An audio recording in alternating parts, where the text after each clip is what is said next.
Board of Selectmen of Wenham's meeting for today, Tuesday, May 1st.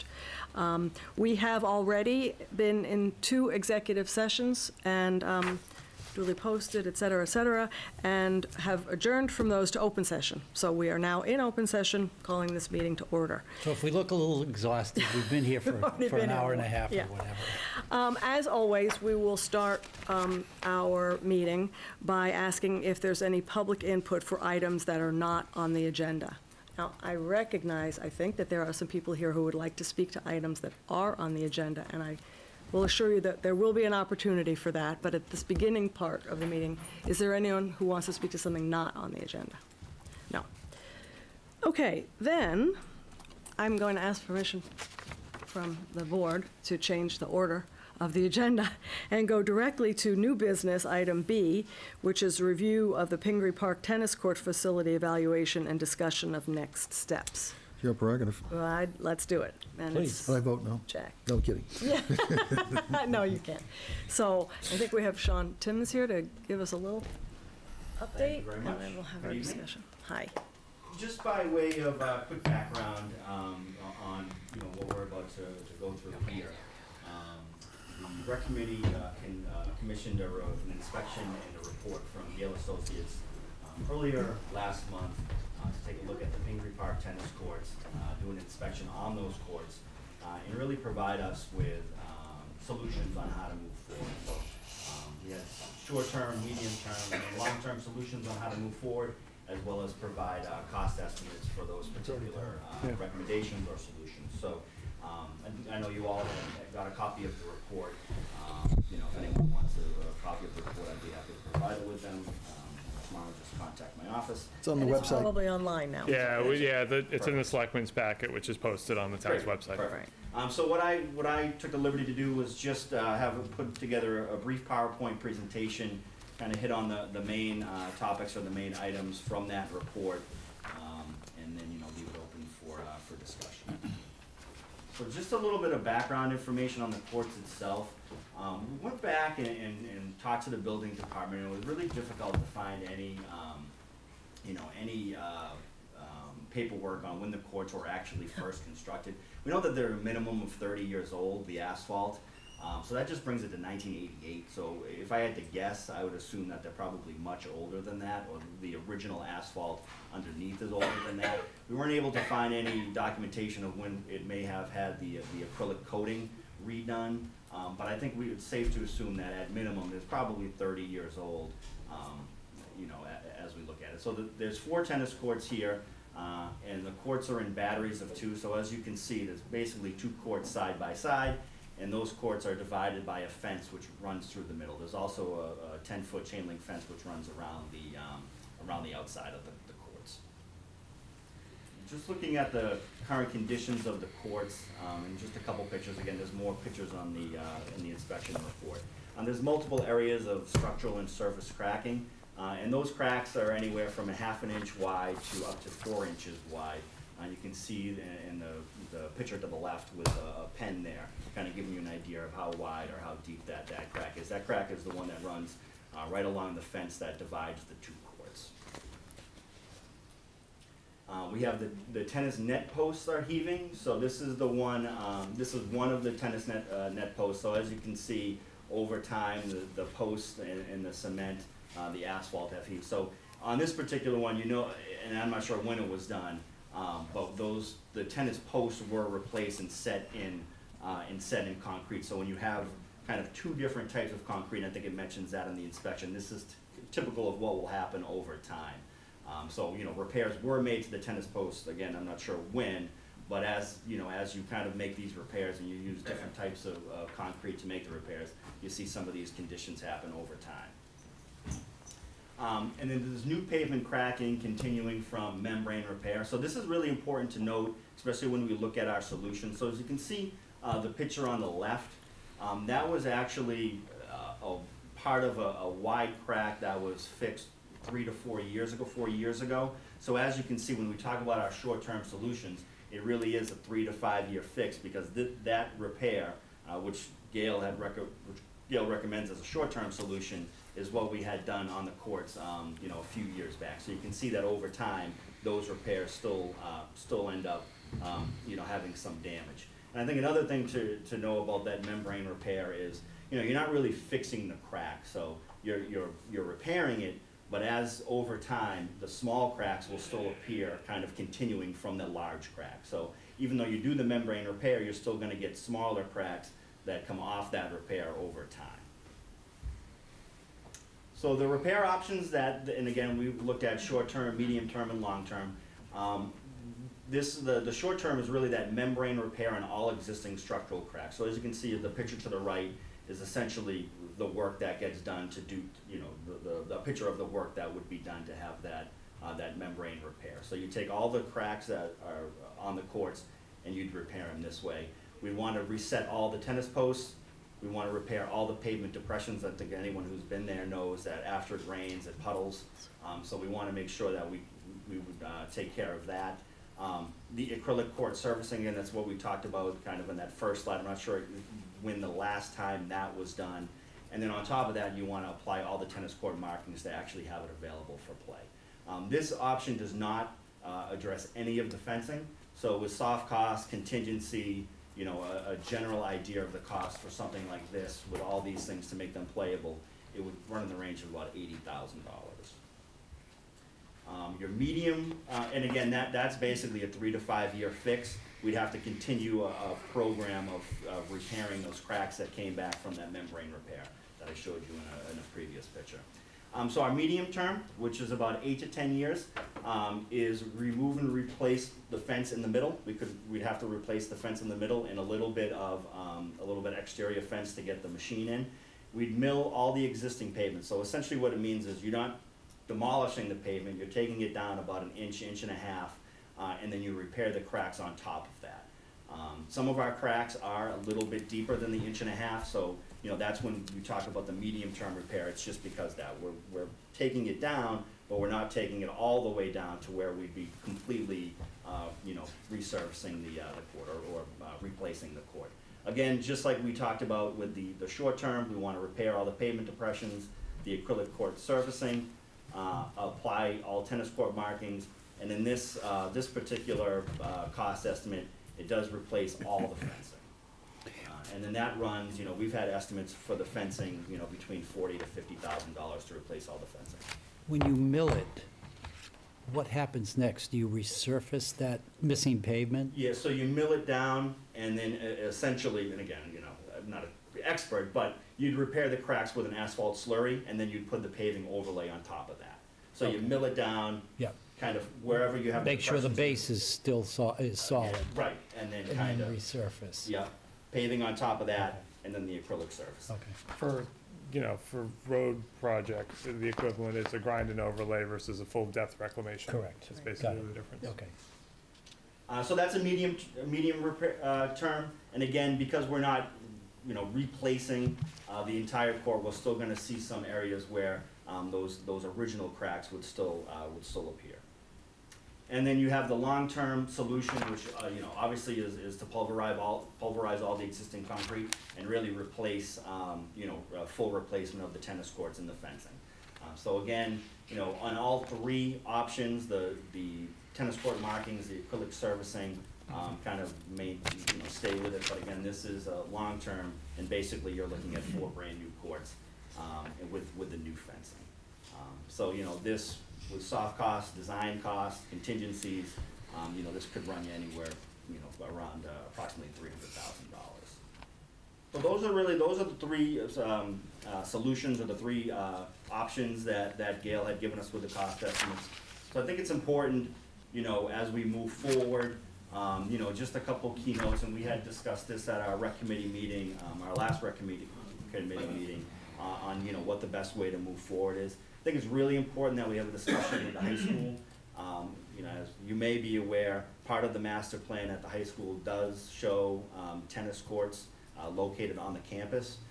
So if you know, I think to have an idea from the schools on whether or not they plan to pursue that at the high school is something that we need to consider, because I think that would really shape what the community need would be for at Pingree Park. You know, do we need, outside of, say, the tennis team, does Pingree Park need 4 tennis courts? Or would it be better off to have 2 tennis courts and a basketball court, or 2 tennis courts and a picnic pavilion? That would be determined, I assume, by a usage report. Do you have that? A usage report on, The courts? we don't track usage on the courts. So, unlike our fields where people have to, where we have groups that reserve the fields, like Little League or groups like that, we've never been asked to reserve a court. Since I've been here, we've never been asked to hold the court for a certain group. Now, we'd hold it for the tennis team, certainly, but not for the public.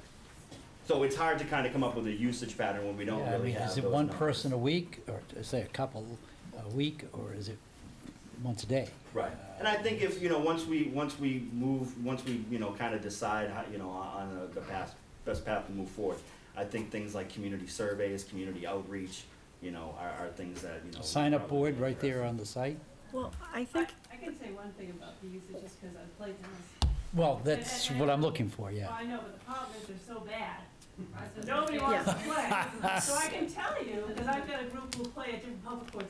Yeah. We'll play in Manchester, we'll play in Gordon, we'll play anywhere, and nobody wants to play in those courts. I so Sean, That's just my does, personal experience. does the rec department, the rec board have a sense of, because I think one of the first things we need to understand is how many courts, if we just were doing these for the town, do we need for the town's public use? And how many if we included the school? So does the rec board have any, just mean, a gut it's tough. idea of how many Yeah, I mean, it's courts? tough to say, and I think that's why the discussion with the schools on whether or not they plan to have courts at the high school is important. If the schools do plan to have courts at the high school and they put 4 or 6 courts at the high school, does it make sense to then put 4 additional courts at Pingree? So we'd be talking about, if there's 6 at the school, 6, 9, I mean, that'd be, 13 tennis courts within a mile and a half of one another. So I think that's why it's important to know what the school's plan is. Now, certainly if the school does not have a plan to move forward with tennis courts at Pingree, then I think then I think the discussion moves to, well, we need to make sure that we have a house or home for the tennis team, the school tennis team, and how many courts do they need, and then how do we plan to move forward with that. So, again, I think the top 2 bullet points are kind of intertwined, where we need to know from the schools what their plan is, and then I think that could shape what the look could potentially be at Pingree Park. Well, to her point a minute ago, this is a chicken and egg scenario, as I see it.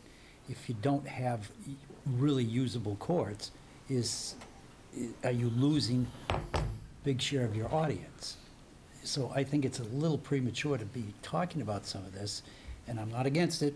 Believe me, I think the world of tennis, and I've watched the kids play and so forth. But to come to this meeting and tell us what the options are and not have a usage report of some sort, I find it a little bit disenchanting. Well, I think to your point, though, we need to find out what the school needs for their program. Yeah, but that's, Because if they that's the need- easy one. Well, but if they need 4 courts, then we need to at least do something with 4 courts. Correct. If they need 6 courts, I mean, they know how many courts they need right now with the program that they have. Correct. And we don't. Correct. Jack, do you have any questions for Sean before we? No, talk about but this? he's got 3 more bullet points to go over. Oh, go ahead. We interrupted him, so I'm We gonna did. let him go on. Yep. So I think for all projects that we do, obviously we want to be able to identify potential funding sources, whether those are through grants, CPA funding, fundraising, any sort of, potential funding sources that might help out the project. Kind of intertwined with that, we want to make sure that we develop the project scope, budget, and timeline. And then I think important, probably if not as important as anything else, maybe the most important thing is to update the joint rec agreement to make sure that we know, exactly, how we're, the responsibilities of capital planning, maintenance plan, and things moving forward. Because I think that really, and maybe that includes the schools or not. I mean, we share a lot of facilities, towns, schools, Hamilton, Wenham, school district, and I think over time, coming up with a concrete plan on how we're gonna maintain and how we're gonna fund maintenance of all those facilities is extremely important. Yeah, the existing one is 1995, and that, I read whose responsibility is, it's ambiguous. Yeah, I know the existing, and again, I mean, like you said, I mean, Right it's here. 1995, and I think, you know, it really speaks to the capital or the maintenance of the rec center, really, which, you know, in this budget cycle, I mean, we showed where we, you know, I had put $6,000 in the budget to repair the gym floor. You know, that's in the gym rec agreement, it's clear cut. We were able to get that passed, and, you know, in September, we're gonna be doing renovations to the gym floor. And the pools, we have a separate one, as you well know, and that, Correct, and I think what makes it, I guess, tricky too is we only have one rec center, and we only have one pool. With the tennis courts, we have tennis courts, and, I mean, for me at least, as a joint department, we have tennis courts in Hamilton, we also have tennis courts in Wenham. We have baseball fields in Hamilton, we have baseball fields in Wenham. So it's tough to where, if it's a single entity and it's shared by both towns, it makes it a lot easier. yeah, right, agreed. You are aware there are tennis courts in West Wenham? You didn't mention those? Yep, I am aware, yes. Okay. And is there words for that? I mean, we haven't, I know those are in disrepair as well, so I think, you know, focusing on, you know, the Pingree Park tennis courts was really kind of Well, they're more central, I understand, but it would be nice to know what the recommendation is for that as well. Yeah, Maybe they're in great shape. I don't know. They're right behind where I am, but No. Yeah, they're not, and I know there's not a lot of parking in West Wenham, and when we had the master plan done, you know, the rec master plan, you know, the focus, you know, obviously the first recommendation was to look at the pool. The second recommendation was to look at the turf field, which we've done both of those. Really, the third recommendation was now to look at, you know, both Pingree and Patton Park. Both have new playgrounds now, you know, so I think this is just kind of the next, you know, the next progression in that process, and making sure that we, you know, we try to get to everything that's listed in the plan. And we did have upgrades to the Pingree Park tennis courts in the capital plan. You know, we have our 5-year capital plan, and obviously we review that every year and make changes, and you know, we certainly had it on the radar, just not for FY19. John, you raised a good point. I remember Diddy Mulry was the one who decided we should have a West Wenham playground area. And that, oh, I think I there's didn't two- know that. Yeah, and it was her baby, and that, I think that there's 2 tennis courts there, there's a basketball court. Yeah, there's 2 Yeah. tennis courts, a basketball court, and kind of a grass area in the back. I don't think there's, Just Oh, one? one tennis court. One excuse me. tennis court, Yeah, and yes, a if you grass call area it in the that. back. I mean, the parking at that site is really, really tight. Yeah, that's understatement. yeah, It's and I think that non-existent. there's a separate need for a look at that piece of property and Yeah. how it Yeah. could best be used. To me, the takeaway from I can your walk it. presentation is, Yeah, it's, So take a could look you- at West Wenham, and it's not, it's a I'd like it's a to hear mess. more about it and what the recommendation might be. And the other is a usage report of some sort as to non-school, because the school is the easy one to capture. We all can figure that out. Is there a way to estimate or look at what the usage would be if we did this, so we have more of a comprehensive view to look at? I'm in support of it. My feeling is you do things, you do them right. But let's see what you guys can come up with. So I have a question I'm for you. done. I'm sorry, John. Yeah, no, I'm done. So I was told by Peter that the reason the tennis group is not playing there is because the tennis coach declared the playground unplayable or something like that. And that, but some of these cracks certainly have been developed over a period of time. So has it gone down tremendously from last year to this year?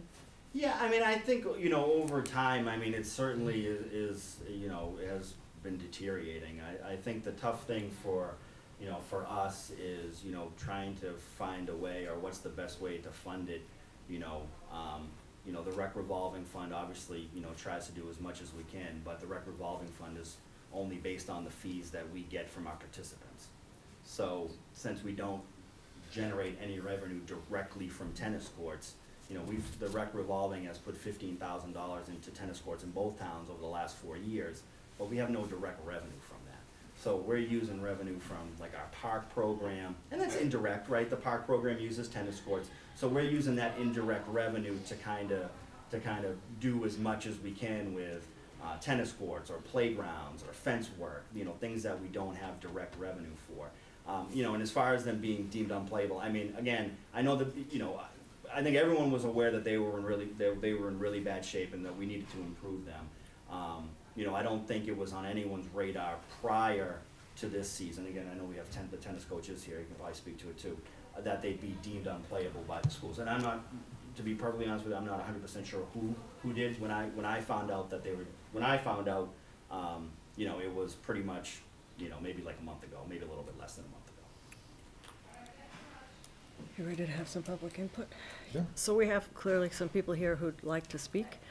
If you would like to say something, I'd ask you to please keep your comments brief, because I think we have more than one person. And as always, please state your name and your address. Hi, Dennis Curran. I've sat on the rec board for 15 years now. This has been on our radar. If you can ask Bill Tyak, there was a point where the fence was holding up the post and not the post holding up the fence around the whole perimeter. Yeah, they're in need, in desperate need. Patching, I have voted against it because my theory is, why are we putting good money after bad? Because every other year, every third year, we're putting $6,000 to $10,000 into it. If it's gonna stay there, I would say that we do it completely.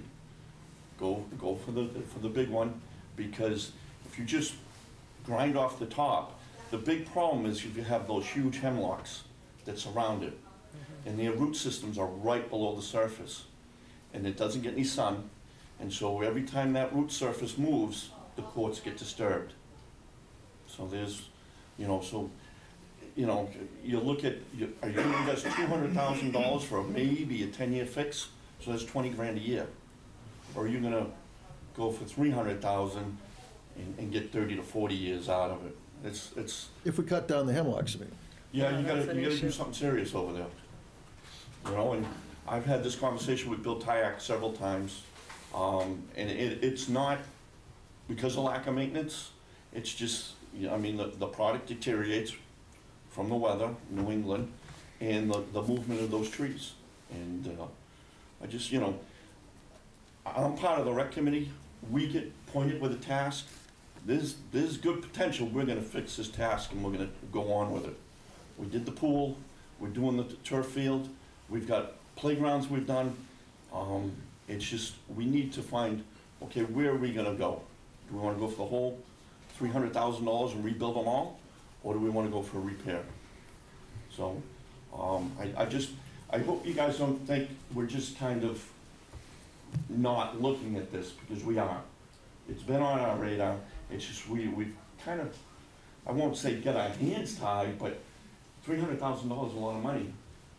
And I sit on the CPA, and I mentioned that I'm from rec, and there's a few hairs that go up in the back of some people's necks. And there's a few ribbon I've taken. So, just, I wonder who. I'll leave it at that. Okay. Thank you. Thanks. Anyone else who'd like to speak? Hi, Coach. So my name is Joe Marr. I'm the boys tennis coach. I'm also a resident of Hamilton, so don't throw me out. Thanks So for, just a couple of points of clarification. So I've been addressing the courts to, you know, Sean and our athletic director, talking about the needs and how bad they've been deteriorating for years.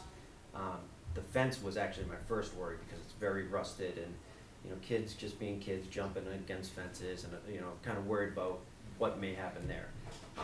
The courts, as Sean mentioned, 4 years ago, we did a repair. Now, it should be noted that the repairs were paid for by, I believe, the rec department, the athletic department, and a mix of some donors of kids who were playing tennis. Okay, is that accurate, Sean?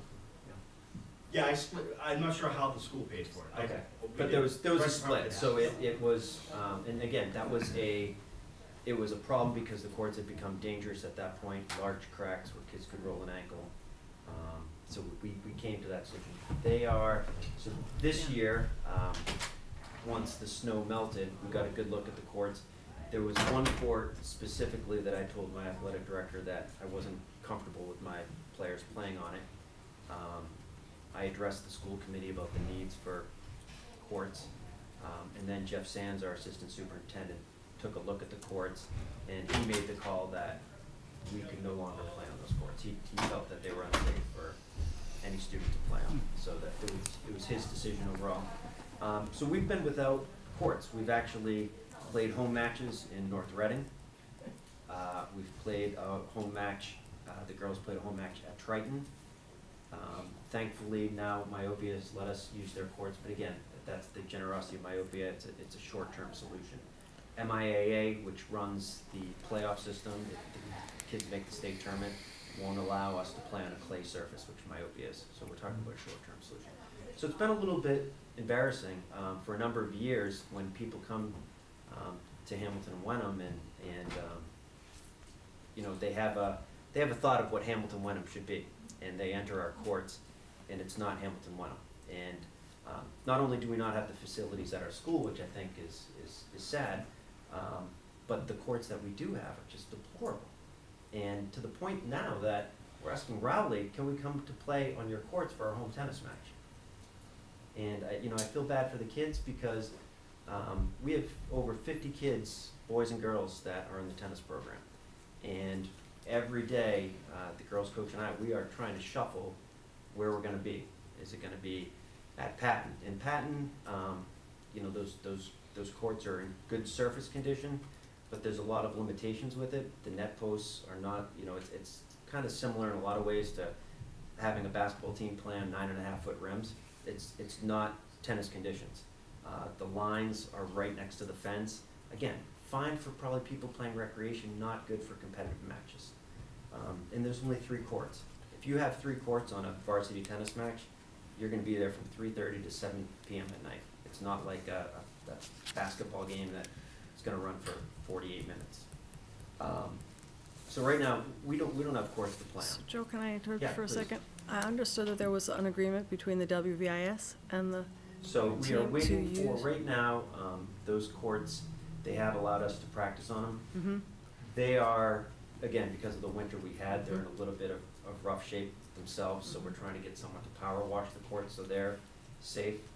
We haven't been able to do that yet, but yes, they have agreed to let us use those once they're in working condition. okay, that would be, Those are only 3 as well, so you'd still Right, have the same right, time no, constraints. I'm just trying to get, Yeah. think so of how we get through that- this season right now, So we're trying to. that we're in the middle of. We're going, you know, we're trying to piece together where we're playing.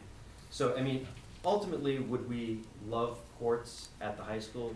Yes. Is it part of a master plan? Yes, but I talked to the AD today, there is, we talk about the turf project. There was something on the school budget this year that was then wiped off for this coming year, so there's no project in the near future.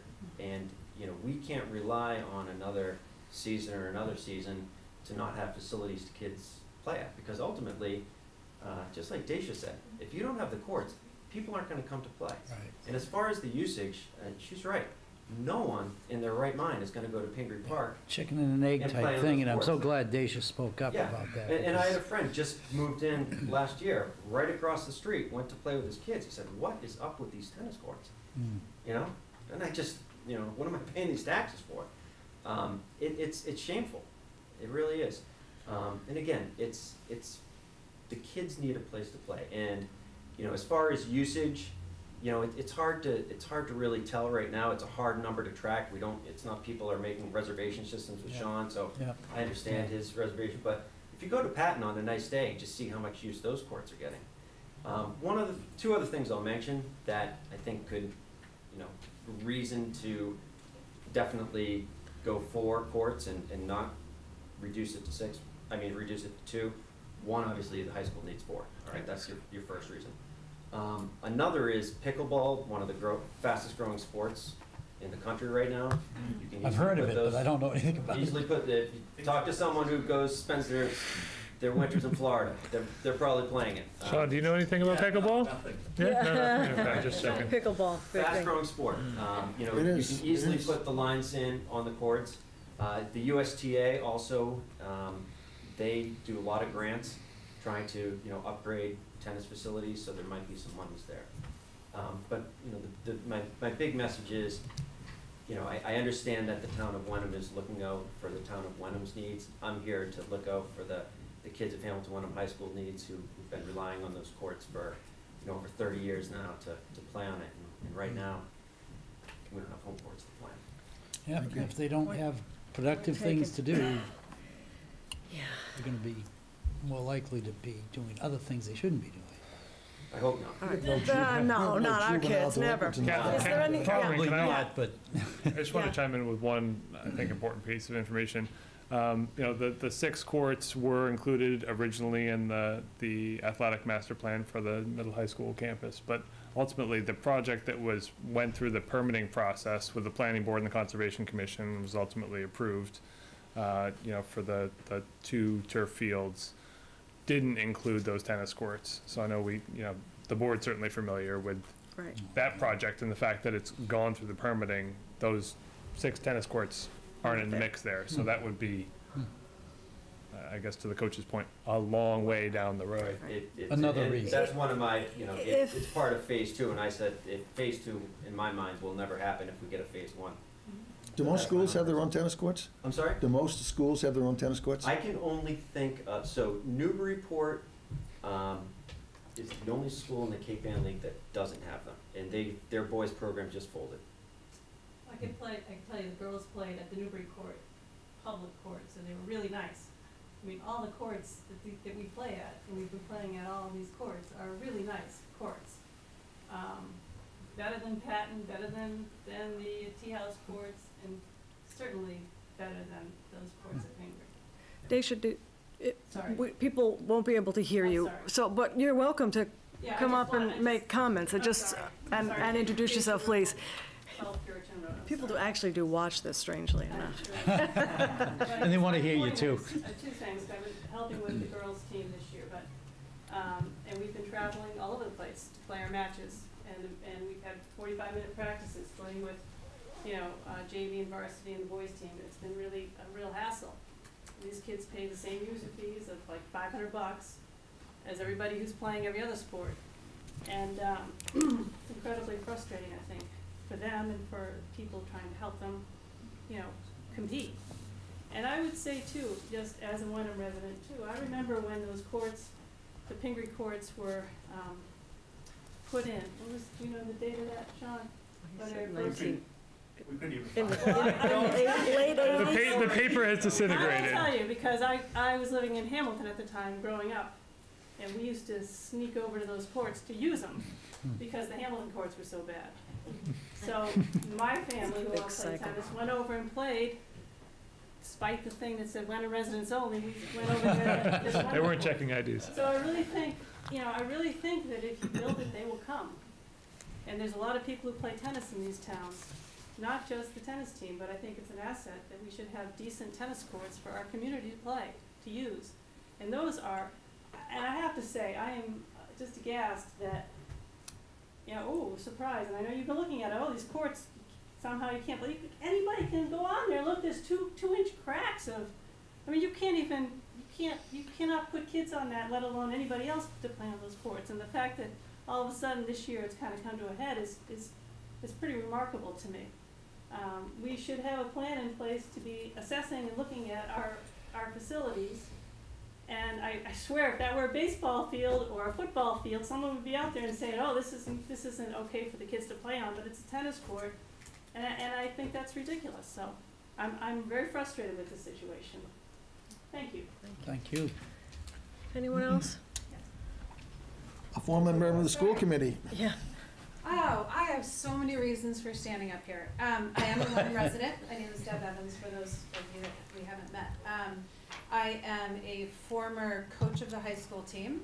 I am a former player's parent of the high school. I did not coach and parent at the same time. Yeah, That that's was the best usually a decision. bad idea. And I'm also a tennis player. So I also am a Wenham resident who pays taxes. So I can tell you, in terms of usage, I think it's a rabbit hole that you're never going to find your way out of. And the reason is nobody plays on those courts anymore because they're not suitable for playing. I can tell you in former years, there were Hamilton Wenham residents that played something called Spring League, that women's tennis happens on Wednesday mornings outside. We're all in our long underwear and down coats. We had a Hamilton Wenham team that, I don't know if it even exists any longer, but our courts were by far then, and that was 10 years ago at least, the worst courts around. Not looking to build country club level tennis courts, but just something suitable for recreational use. I can tell you that those leagues do not choose to play on those courts anymore because they really aren't safe. Fast forwarding to my days coaching the high school team, which I was trying to figure out how long ago that was. It was at least 5 years, probably a lot longer. But that was during the crack restoration project. And so those cracks have been around for a really long time. And while the effort to repair the cracks was a good one, they were never right. That's the real bottom line. So to put any more goo in the cracks to make them playable, they're still not gonna be. It's fine for a parking lot, but not a tennis court. Yeah, it's just, it's truly not, it's not safe, and it's not just that somebody's gonna, you know, twist an ankle, someone really could harm themselves. The other reason why that place isn't safe and hasn't been for a long time is when it is wet out, which we all know based on our charming spring weather is practically daily, those courts, the surface is so worn down that it is unsafe. It gets mildewed and it gets mossy and it is slippery, and if the crack doesn't get you, the slippery will. So I guess my pitch is that there's no amount of data that you're gonna get to justify repair or not, in my opinion. I don't think if you sat outside those courts, they are going to be empty. They are not safe. You might have dogs playing in there or kids riding bikes, but that's about it right now. In terms of what we owe our student athletes, I do believe we need to do better. And I don't have any students in the district any longer, and I'm certainly not too psyched about our tax rate, but we've got to do better. You look at what our community is and what we want to be, and having public recreation facilities as basic as tennis courts for public use. When on WVIS, those are not public use courts. They can be used by the public, but I believe it is not a public use court. So you guys can research that. And not a lot of people belong to country clubs, and tennis isn't a country club sport. It's a general population sport. We owe it to our general population. We're not doing anything outside of what our peer communities, whoever we choose them to be, are offering their residents. So I really feel like, and Patton Park, as nice of an option as it is to have, and I'm grateful for this year's team that that's what we've got. That was substandard when Pingree had cracks. As student athletes too, these guys do pay a significant user fee. Typically there's one coach that's funded through the program's user fees. Maybe that's changed, could be dated information. So if you have a match with 3 courts, you've got varsity and JV. You've got a lot of matches to be played, and frankly, there are not enough daylight hours from after school till when the sun sets for student athletes to get their fair chance at playing if you're playing junior varsity. So I guess I really implore you to not spend too much time in the analysis phase and start in the action phase, because honestly, to do this again next year is going to be an enormous detriment, both to our student athletes, but to our community too. We owe it to our athletes and our kids, but we also owe it to other people in the community to give them viable tennis courts. So just, thank you, and I appreciate. Did you have a question? Yeah, well, more of a comment, but it's to something that you said. I think we need to be cognizant of the fact, and I believe this is true, that we may all recognize this needs to be done on whatever level it needs to be repaired, but we, the town of Wenham, the rec department, the school department, does not have money to do really any of these options this year. So any way we play this or cut it, those courts, in my opinion anyway, at Pingree are not going to be usable for this season, obviously, and most likely not usable for next season as well. So because the funds would have to be appropriated, there's a town meeting, then they'd have to be built. So whatever action we choose, I think we need to have in our minds that we need a a little longer, short-term The solution solution than isn't just this quick. season. Right. So, And it's a joint solution, I do see, but I understand there's a joint rec department, and that's Hamilton and Wenham, and you have a joint school committee, that's Hamilton and Wenham, and then you have two separate boards of Hamilton and Wenham Selectmen that, and town managers, et cetera, that make decisions. I guess what I'm asking for is a higher level of collaboration. Yeah, I'm I getting hear you. to an action plan for a I solution hear you. rather than a lot of discussion.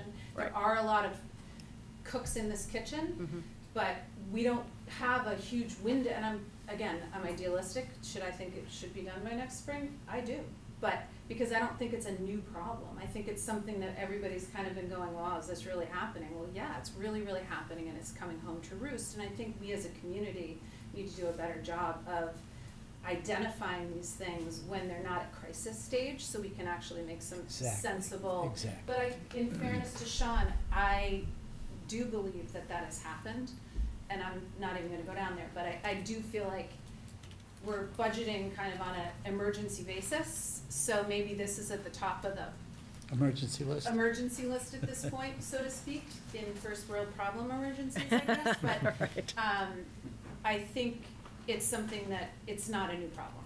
That's all. Okay. No, what I take away from your comments is, one, these courts apparently have outlived their useful life. I deal with equipment and properties and buildings all the time. Two, you've got a problem now, but that's not gonna solve easily, so I think my suggestion back to all of you folks and all of us is see what you can do to clean and reasonably repair to get you through this season, and then let's get this on the radar at a higher level, and, Yeah, I think that ship has sailed, but that's just. Yeah. my opinion. I'm gonna- So is there anyone else, one or two more comments, please, and especially if you have something to say that hasn't been said, but we do have more on the agenda, and I think we understand. Oddly enough, my name's Joe Marr also, Oh. except I live in Wenham. No relation, huh? Virginia Place. Nice. No, there is a relationship. And I'm a very There is avid a tennis relationship player. there. On a slow week, I play 5 times a week. Hmm. I never play at Pingree. I used to play at Pingree quite a bit. Now I play at Beverly High School, I play at Gordon College, or I pay to play at Bass River, because we have no courts here to play on. And I think, to your point of usage, I understand you'd like to know that, but by the same token, how often do we use the football field? Should we say, well, we shouldn't bother with the football field because look at how often it gets used? It's a waste of money. I think these are amenities that the town has, and a town like Wenham should be offering these amenities in first class. And as far as trying to put a Band-Aid on these courts again, these courts are cooked, okay? Yep. And, my background's engineering, it's not civil engineering, but you don't build a new house on an old foundation, okay, that's cracked and falling apart. And that's what we have. We have something that's cracked and falling apart. And to throw any money on top of that would just seem like a waste. Now, as far as the funding goes, I have no understanding of how it may or may not work. I'm in a condo down in Florida, and when we have something that we want to do, and it's not in the budget, we have a special assessment. I don't know if that's even feasible in a town. I have no clue. Okay, if that's something you say, guess what, guys, you're gonna have to pay an extra X dollars this month, but it's not a tax increase. It's only gonna be 1 year. I don't know if that works, or if it can work, or has never been done, or it can be done. It's called a special town meeting. I have no Yeah. clue. It's called a special town meeting. Special town meeting, okay? And a- Maybe that's. And maybe a that's special way- election. And a special ballot election. question. Right. Yeah. For a And a lot of, Maybe that's a way to accelerate this a little bit, because I think it's pretty clear, everybody said, you can't see, you can't go over there and see who's using the court because Right. nobody's using them anymore. They well, just- I think, they're really done. I take your criticism positively, not negatively. Mhm. This is the first I'm hearing about problems with tennis courts, period. So I commit this completely ignorantly. Plus, I don't play tennis, but I respect the people that do and want to do that, because it's a good sport. So I think you're making your case, to me at least, I'm not speaking for the board, but No, I'm speaking to the. very, I wasn't no, but you are up. speaking to the board. I'm quite fascinated by this whole thing, Yeah. situation, because I'm a maintenance and repair guy. It either works, or you fix it, or you replace it. Yeah, it sounds like you've been there. Dozens and dozens of times. Okay, well, that's all. Thank you. Thanks. The other Joe Marr. So I used to play at Pingree Park on weekends when it was okay to play there, and that was very crowded in terms of usage, and that you'd have to wait your turn, and that Saturdays and Sundays in June, July, August, September, and that I did inspect it yesterday, and it's just as bad as everyone's describing it. The cracks are pretty big, and that it's unsafe, and that whoever declared it's unsafe did the right thing. Oh, one more comment. Does someone have something would they'd like to add that's different? And by the way, my recreation is here. Yeah, this is, we do Okay. for fun.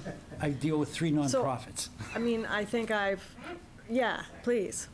I don't want to exclude anyone, but I just, I'm Leah Wainwright from Hamilton, sorry. I would just Sorry. draw people That's to okay, the you don't have third to be bullet sorry. point, which Sean said, which is identify potential funding sources. I Mhm. think I'm sensing that everyone thinks this is a good idea, and you're worried about where the money comes from. That's reasonable. Right. As Joe said, there was maybe USTA money. I think there was a groundswell of public support, and I also think that if you go to Ipswich High School, you see this huge overlay of the Institute for Savings Fields at Ipswich High. There are some potential funding sources that maybe could accelerate this program. We also have CPA funds, and part of the funds from CPA are specifically assigned for recreation as well, which helped fund the pool. They contributed $700,000 a year ago to help fund Wenham's share of the pool, which all came from CPA funds. And so that they're an interesting group, as Dennis was saying a minute ago, and that their recreation is not on the top of the list. Affordable housing is, but nevertheless, they can be persuaded, and that they have in the past, and that but there's a lot of money there. Yeah, have you guys ever thought about putting an application in for the CPA funds? well, I think there's a process now, right? I mean, we have to figure out what policy direction we want to go in. It happens every year. Certainly, CPA would be a viable funding source. But for next year, Yeah, and I think that kind of falls down to this last bullet point on how moving forward is. Right. Clarify those responsibilities. Right. How we move forward, and again, when we've done CPA projects, when the town has done CPA projects, the pool and the CPA money for the turf field, we had 2 separate agreements. The pool, we had agreement with the town of Wenham and the town of Hamilton of how it was gonna be funded, how it was gonna be maintained. With the turf field, when we went forward, we had agreements between the between the 2 towns in the school. So I think that is, when we look at, especially at these tennis courts where they are the home courts for the high school team, and it's a joint program, I think those are the things that are important as we find ways to whether it's CPA funding, grants, however, I think that's the important thing. Yeah, I negotiated the pool agreement with Scott Mattern, as you well know, and that it modeled after the joint library agreement. And if it was good enough for the library, it's good enough for this. And so that he twisted Michael Lombardo's arm, and we got it done this last hour. funding is an issue, and it's an issue not only in getting it, but in the timing of it. And I'll reiterate again, to be totally realistic, all of these funding sources that we've talked about, even if we do as requested, huddle together and come up with a plan very quickly, which is sometimes hard to do, even with a plan, it's unlikely that we would have the funding and the ability and the timing and the weather and all of those things to have courts available April of next year. I understand that. I guess the question is, can we expedite at least the discussion? Oh, yes, definitely. That's what I'm hearing, is it's an important issue for people, and we need to kick it up on the priority list. Well, let me say one thing. Go ahead. Dennis Curran. I'll put my CPA hat on, okay? This is the way Wenham's CPA is gonna work for you people.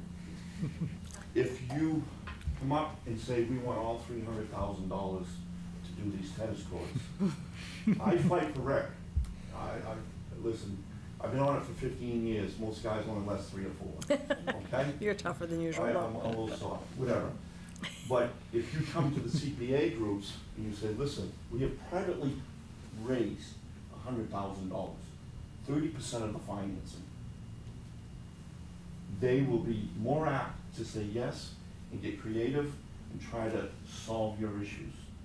But if you're looking just for a bare, here, I need 300K, it's a tough sell. It's a very tough sell. The Wenham Museum, they come every 3rd year or 2nd year, and I fight for them, but it's a tough sell. But if you show that you're willing to put some effort, and a lot of the members think community participation needs checks. I don't, but a lot of members do. That's the way you're gonna get it done. Now, as far as timing goes, just because I've been through the process, and Peter can tell you, it probably takes him 6 weeks to get a PO for a lousy pen, all right? Well, So, that might be a little ago. Is it that fast, Peter? I didn't realize that. We've Fix it. improved things. January 3rd is generally, January 3rd or 4th of the upcoming year is the deadline for the CPA. You have to have your applications in. Everybody needs to look at and what the CPA requires from you. Those are all online. You're more than welcome to do it, okay? But the funds do not become available until the July 1st, because that's when it starts in the budget. Can I ask a question? Sure. So, I remember applying as the Friends of Bucher for the Bucher gym floor. Daisha, if I could just Yeah. ask, actually, it sounds, I don't think that mic's working, but everybody's being caught on my mic, so if you could just, Okay. you could just, Turn right at the your mic podium's on. fine, it's just, So I guess what I'm asking is, then who applies for the CPA funds? I mean, this is a piece of That's what we- Wenham yes. property. Right. Okay, this is a place where it seems like the leadership of the town, or somebody should be applying for these funds, not a private citizen or somebody who just Yeah. says, I wanna fix the tennis court. I think so- that's. Well, maybe yeah, the go ahead. rec would have to Because happen. you're looking at everybody out here saying, you Well- gotta apply. I'm like, this What will is, happen is you would go to the selectmen. They isn't will that what apply we're your doing? funding. We're doing that now. Right. yeah. So my point is, I think, I don't know if people agree, I would love to see you apply for the funding. I think it'd be the joint rec board that, Well, that's There's the a problem, lot is of who- ways. Town-owned property. No, I the know, joint but. rec- Well, we have to figure it out. This is why nothing has happened. We don't set the rules. No, I don't, I'm saying That's that unfair. I think that's very somebody needs unfair. to- Somebody needs to, no, I'm just saying that we need to have a plan Yeah, we know of that. action. time. I totally agree. I'm just telling you how the CPA funding is available. Well, I'm not saying I know that. And So, I'm saying, guys, let's apply for it. excuse me, we got 3 people now, it's starting to sound like a debate. I'm We, with the table. I think it's we got it. correct to say that the leadership of the towns have to come up with a policy direction, and the schools, since it's used by the schools, policy direction, what do we think should be seen, and then we can talk about, how it should be funded. And certainly, I think I'm hearing, and I agree, that conversation needs to happen soon. That's, so, And I got guess- it, we got that. I guess some of the frustration, if I can just close on this, is John said that, this is the first he's hearing about a problem with the tennis courts, which to me is blowing my mind, okay? And I keep my ears All open right? for everything. And I know, my athletic director has been talking about this, I know Sean has been talking about this. Right. And based on Dacia's frustration is, there's some miscommunication going on here, because it's come to a head right now, because the courts have finally been said, yeah, no one's playing on these courts. But this didn't happen overnight. It's not like the blizzard this year all of a sudden caused these courts to not work. They've been in constant deterioration for a number of years. Right. To the point where, we made donations, the kids on the tennis team, to fund filling in some cracks with the help of the rec board and the school.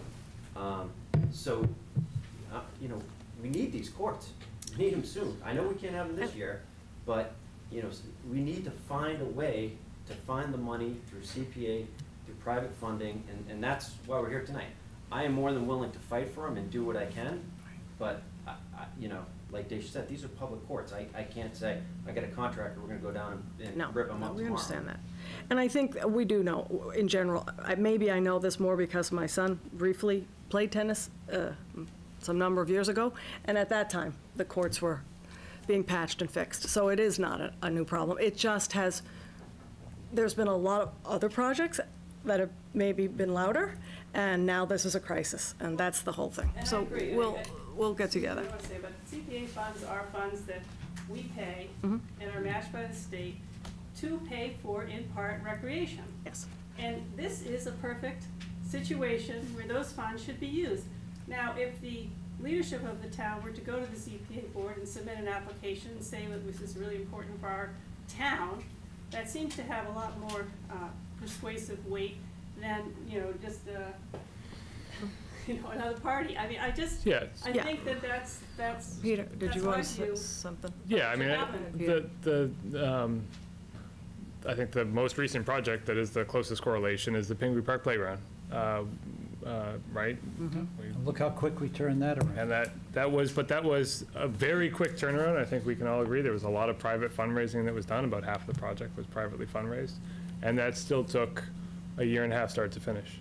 And that was on a very accelerated timeline. But that was a case where there was, to I think Dennis's point, the CPC was more amenable to that application because there was some private fundraising in hope place. so.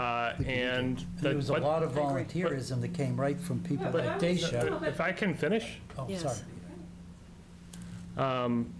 and the town was the applicant for those CPA funds and supported that application, and I think hopefully that was looked on favorably because of that. Well, I would say about the Pingree courts, to me, it was surprising that they were found that they had been rotted out, the Pingree playground.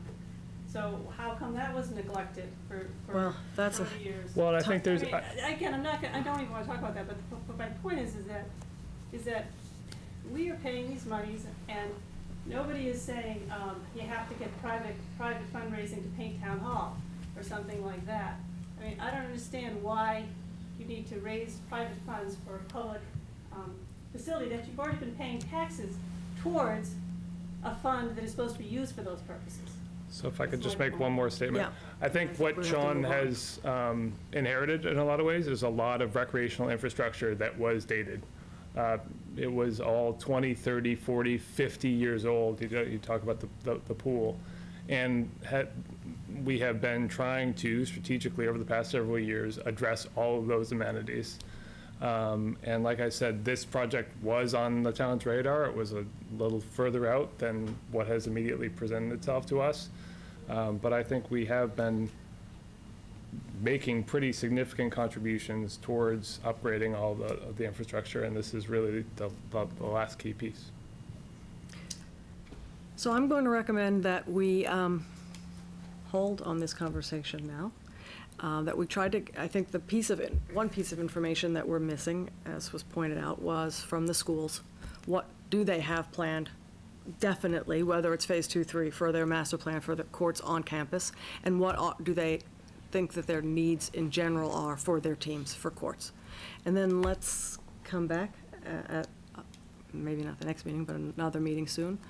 Maybe you can reach out to the schools and to the town of Hamilton to just get a sense of where people are. It feels like, maybe I'll ask this question, maybe we can solve this part of it. It feels like maybe a full reclamation, repair, tear down, repair these courts is the way. Yeah, I think we also need to talk to town of Hamilton. I heard that the Patton Park tennis courts are in deterioration, so are we going to have a big deficit when the schools declare that they are unplayable as well? And if we go forward and do this, which we need to do, are we still in a deficit position on the number of tennis courts? And so we need to find out from Hamilton, is that on their radar as well? Absolutely. And that's what my suggestion to think, you know, Peter I is, mean- that he try to get a sense of wherever the The towns schools, and the the schools joint are. rec agreement, all of this stuff, we can work on this stuff. This is not rocket science, but it's, it's a lot of players and a lot of, Yeah. There's- I think people should pay more attention what Dennis said in terms of advice, because that was good advice. It was good advice, and Even though you might not want to hear it, it's still good advice. we just don't want to have people have, I don't want to have people have unrealistic expectations. They may be unrealistic if we work in the private sector or if we have our own business, but in a municipality, especially a shared schools, town project, unfortunately, it's going to take a little time. But that doesn't change the fact that it would be a priority for discussion and action. The last thing I would say is Joe's point about the grants is an important one, because they, like the USDA does allow for up to 10 to 20% of the total cost. So if you could marry that together with your idea about having your own funds that you're bringing to Sure. the table, it's just something to pay attention to. That's a great idea. Absolutely. We would- I think it'd be helpful to know what their grant cycle is. Is it annual? Is it biannual? When the deadlines are? I don't know. Do you know Do you that? have that I information? don't offhand, but we can get that. Or the USDA site. Good. Oh. Something we'll look into. Okay. All right. are we ready to move on? Yeah, I think so. Thank you all for coming. You're welcome to stay. We're going to continue on that was actually the first item on our actual agenda. Thank you. Thank you for your We have a comments. very interesting agenda. You know, you can stay, you know. I mean, So, is there something I said? No, what is it? we're waiting. I think I saw Miranda is here. Yeah, I saw her float Yeah, by. so let's just, Yeah, let's knock her let's off. just, well, well, maybe not. I didn't say up, I said off. Or either way, but we're going to change the. Did something just happen with the lights? Move the next screen. to, where is that? Old business, letter G, request to release the town's right of first refusal on Lakeview. And give me 1 second to. I'll go. Okay. I think she went upstairs, Peter, and that, I thought she did because I tried to chase her down and I couldn't. It's going to be a lot quicker than she thinks. So after this, maybe we can also do the National Grid thing. the appointment for the Historic District Commission. Oh. Get rid of the 3 or 4 people here for that. I'm just making, Got it. Okay, so thank you. Oh, there you are. It's like, I know I saw Miranda. Thank you for coming back. This, I think, will not take very long, which is probably the good news. So we did, the board did have a discussion with our social counsel present relative to our right of first refusal for the Lakeview / Wenham Pines property. And although the Board of Selectmen, as we discussed, is in agreement to release the town's right of first refusal, we also want to acknowledge that not all of the requirements have been permits have been issued, but the most critical ones have been addressed, and we do appreciate the timeliness with which that has happened since our last meeting. We also, the town, does not anticipate in 120 days having the funds to purchase that property, so we have no use for it or no ability to purchase it. And we do want to recommend the good faith efforts of the developer and all of you that have worked hard and in good faith. So with that little introduction, I'll just make the motion, and the motion is I move that the Board of Selectmen approve the release of the town's right of first refusal on 56 to 60 Main Street under Mass General Law, Chapter 61B, and further to execute the notice of non-exercise of first refusal option for said property. Is there a second? I'll second that. Further discussion on that? Nope, No, I guess- just thank you for your diligence over the last week. Things moved quickly, and So That's great. all in favor, we should probably vote, huh? Aye. All in Aye. favor? Okay. We're done. Done. So we will, I think we have some documents to sign, and That would be terrific. do you need us to sign? Yeah. Thank you all very much. Thank you. you're welcome. Welcome. Good luck. Look Good forward luck. to seeing this come together. Everybody's looking forward to getting started. Yeah. I'm sure that everything. Yeah, everyone is You're a everyone. notary, right? I am, yes. That's what I thought, so I figured we'd just You didn't pass ask it for along this right now. selectmen's discount or whatever. I know. Yeah, sure. Pretty I'm big sure. one. It would have to be. It's worth more than my first house.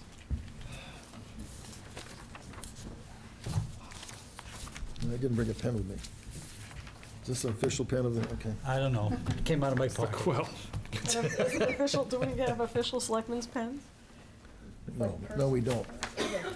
May I borrow the, Oh, you got one right there. this is a pencil. I'm pretty thinking. I'll try pencil, we can erase Oh, I'm it sorry, we afterwards. can't do it tonight. We don't have enough pens. Come back next week. Miranda would be here in a heartbeat with a pen. Do you also have the originals of the HCA, or does Ilana have that still?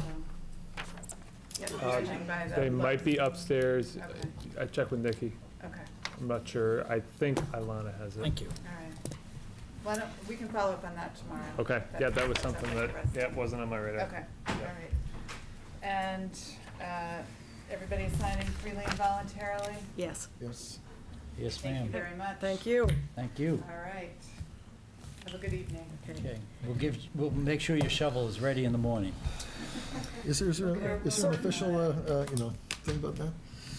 Silver No, shovel it's not- ground, not a something like town. Maybe they'll invite us to it. So we have two other issues that there are people here are waiting to speak. One that has to do with an appointment and one that has to do with the Polls? National Grid utility poll. So, Bouncing around. taking things out of order further, let's do the Who's on appointments first? What's on second? That we have two appointments that I don't think will take very long. I hope, Jack. I have one, the first one, and that Dana, you want to come up? Chairman of the Historic District Commission. He has a recommendation for us, and you might want to bring up your applicant. I see she's following you, like Great. all good people do, Catherine, Dana. are we on old business? New Following business Dana A. is a good plan. Is that A. what you're trying to say, Jack? Oh, okay. Thank you for coming up, Dana. Good evening. I'm here tonight to introduce Mimi McDonald, who you have a letter there requesting her appointment to HCC. Mimi has lived in the historic district for 15 years. She lived in 2 houses in the district. She's done a great job with their houses, being sensitive to not only the historic district, but herself as well, in accommodating both of them. So I'm going to let you meet Mimi, right here. Right here? Thank you for your interest. Thank you. And I understand that the Historic District Commission has met and is, as a body, Yes, recommending. Anything else, anything you want to add? Well, let me read the vote, and then Okay. we can have a further Okay. discussion after I have a second. Sure. I move to appoint Mary Elizabeth McDonald, Historic District Commission, for a 2-year term beginning May 1st, 2018, and ending June 30, 2020. Is there a second? Second. Anybody else I'll- want to say anything? Further discussion? Mostly, thank you Not- for volunteering Thank you, your yes. It's effort an and important- time and expertise, and Important group. Very glad you're exciting. here, yeah. Did we get an, I missed the vote. No, we haven't voted yet. We haven't voted yet. We're about My to two, do that. that. my 2 colleagues are still chatting away here. No, I'll get to we're it in a trying to second. make sure there's no further discussion. I already said that. All in favor? Aye. Aye. Thank you very much. Be sure to see the town clerk to be appointed. Sworn in, rather. Yep. And to sign some papers. Thank you. All right. We Thanks, have Dana, for being here. one other, thank you for waiting. We have one other appointment. I don't think the person is here, but, shall we? Well, we're the National Grid. Well, but this appointment's going to take 30 seconds. Which one is that? This is the 370th Anniversary Committee appointment. It should be right after the Yeah, Historic sure. District one. Yeah. Do I have that one, too? Yeah. Oh, Wow, great. I got all good I ones. think it's literally the next page in the same tab. I do. So, I move to appoint Althea P. Crenton. Is anybody here in that name? You know, Althea's not here. To the 375th Anniversary Committee for a term beginning May 1, 2018, ending December 31, 2018. Is there a second? Second that motion. Further discussion? I will just say that I do know Althea, and I know that she's already participating in this activity, has done some work, and we don't have members here to recommend her, but I think she would be a great addition to the Anniversary Committee. So, All in favor? Aye. okay, Welcome aboard. thank you, Althea, wherever you are. Now, again, moving, Is there, do we have a, there's no limit on how many people we can appoint to this committee, right? I think there is, There but is. I don't think we've reached it. No, we still have vacancies. on the- We still have So if anyone's vacancies. really interested in serving on this committee and they're doing a great job, they can send their letter of interest in to Peter Lombardi, and that I'm sure we'll be pleased to appoint you. As long There's as you live in plenty to Wenham, of do. course. As the year goes on, it seems like there is plenty to be done. So again, jumping around in the agenda, we're now in old F. business We're in F. Potential approval of National Grid utility pole at 21 Monument Street. I hope that you are still here. Thank you again for waiting. And John, you have If we that. can have Sabitha come. Thank you for being here, and you're going to tell us all about a moving of a telephone pole? Installing. I'm sorry. Savita Mahabir Sheehy, representing National Grid, 44 River Street, Beverly, Massachusetts. This is to install a pole in front of 29 Monument. They're putting in an on-the-ground service. They're, I'm not sure I get the connection. Oh, that was well, got the connection, how about that? Pun intended. My gosh, she's really on ball. So if it's underground, why do we need a pole, I guess is my question. Because a private person cannot own in a public way, only a municipal or utility. So the pole has to go on that side of the street for them to have an underground service. Oh, so the person at 29 Monument has requested, well, would like to have this pole installed so that they can install underground wires to their home. So they don't have the wires So they across don't- their yard. Wow, that's pretty cool. Okay. Before we take the motion on this, I should mention that we did have a public hearing on this at our last meeting. No one was here to either speak for or against it, so I think that's neutral. I'll take a motion. So, all right. I move the board to approve the request from National Grid and Verizon New England, Inc. to locate poles and wires and fixtures, including the necessary sustaining and protecting fixtures along and across the public way at 29 Monument Street, as outlined in the petition dated March 13th, 2018. Is there a second? Second. Anything else you'd like to say, or anyone would like to say? If no one in the audience, I would open up again if there's an abutter here. If not, all in favor? All right. Aye. So that's approved. Thank you so much. That was painless. It was very interesting, actually. Oh, gosh, now, maybe we should, go back to announcements. Do we want to? Do we still have people? I don't know. Are you folks here for a particular something? Driving by. Oh, Just welcome. thought you'd stop in. I was curious about the Main Street improvement. I saw it's way on the agenda, so it sounds like you've gone out of order. Yes. We have totally gone out of order. Oh, We haven't done one thing in order yet. hopscotch. But I'm a little Trying to help some of hesitant the to people get who into are that here for big. particular items. Let's Go back to the go back to announcements. the beginning. Yeah, not really the beginning, but announcements. So the first announcement, Jack, if you can actually believe it, has to do with, we're giving Jack all the water conservation ones again. First announcement has to do with mandatory water In his conservation. job description. Right. Do you get a stipend for that? He signed up for it. There's no Okay. pay for Honorary. stipend. An honorarium or something? So that's announcement number one. Yeah, I could do this by heart. but, Yeah, you could. Mandatory water conservation, I'll read the motion and Well, explain it's a little just- bit about it. Effective May 1st, 2018, that's yesterday. In accordance with the water use restriction bylaw, no sprinklers are allowed between the hours of 9 a.m. and 5 p.m. Hand watering is allowed anytime. The mandatory water conservation is in effect from May 1 to September 30th and includes private wells. We'd like to thank all residents for their understanding and cooperation. Now, just as a matter of education, that we have to do this every year. It could be raining for the past 60 days continually, but we still have to do this, and because we're required to do it. However, as you may know from last year, or certainly the year before, when we go into drought conditions, we may be required to basically make what I call a level 2, which we're not in right now, water ban, which is basically no sprinklers at all any time of the day, and hand watering is allowed in between after 5 p.m. to 9 a.m. the following morning. But we're not in that situation now. Hopefully, we won't get into it. So that was a little bit of a and we should have those sandwich boards up right now, right? It's the flushing of the pipes right now. is They've up got there. the hydrant flushing hydrant signs out right signs up, now, yeah. so as They'll soon as switch them those are over. done, the next announcement. And speaking of hydrant flushing, our next, Good segue. oh, Let's because get there's it. no, Do I have a second on this? well, there's no motion on that, it's just an announcement. Oh. I guess it's mandated. We don't And you even, get the we next don't one, even too. get a choice. It's but in our bylaws. Since we're on the water, Jack has the next announcement as well that has to do with And hydrant if he wants mine, he can take mine, because that's water related, hydrant too. flushing. Yeah, I just gave it away, but we'll do hydrant flushing notice. We've already, okay. Why are we doing this now? Aren't they just about done with this?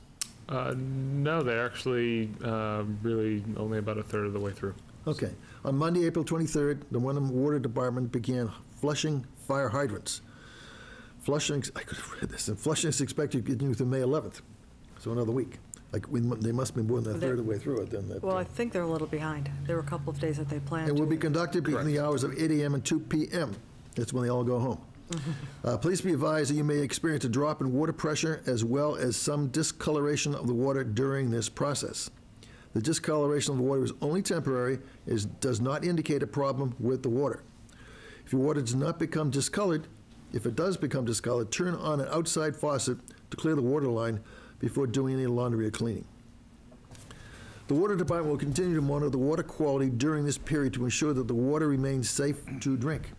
We apologize for any inconvenience this may cause, but flushing is an important part of our system maintenance. I wonder how often they do this. Not every year. It's probably every couple of years. I thought it was every year, but Please check wenhammass.gov for update, wenhamma.gov for updates on hydrant flushing locations, and contact Eric Mansfield, Wenham Water Superintendent, at 468-5520, extension 6, with any questions or concerns you may have.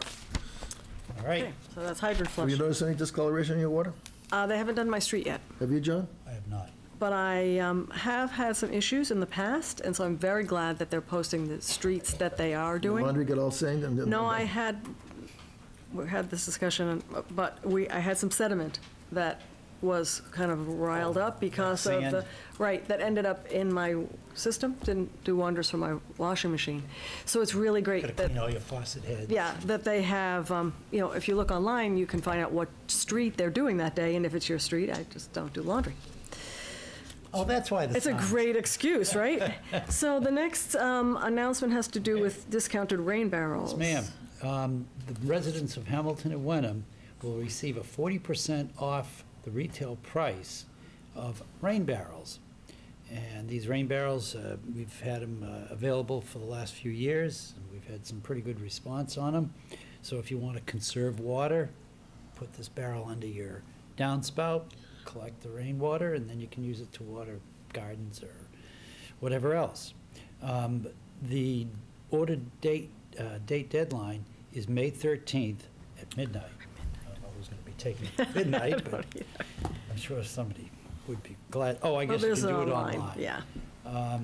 And then they'll, the pickup day will be May 19th, and you'll be notified. So sign up online, town hall, call us, call town hall. Rain barrels. Okay, I have the next announcement. It has to do with summer job opportunities. We have two sets of summer job opportunities in town. One is the police department is looking for Pleasant Pond lifeguards.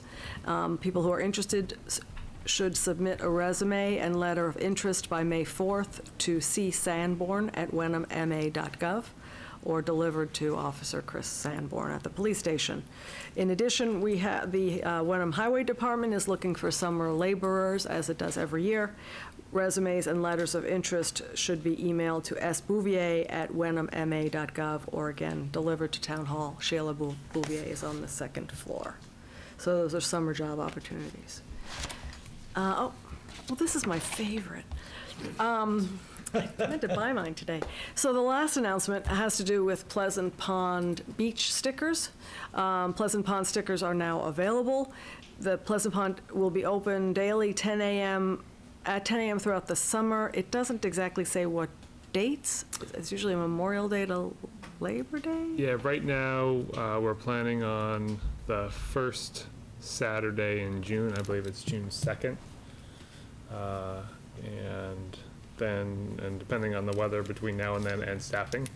We're Right. still looking for lifeguards. Right. You know, that date might change a little bit, which is why we didn't include it in this announcement. We should have a firm date by the May 15th Selectmen's Okay. meeting. Yeah, it's a great first job opportunity for the, Right.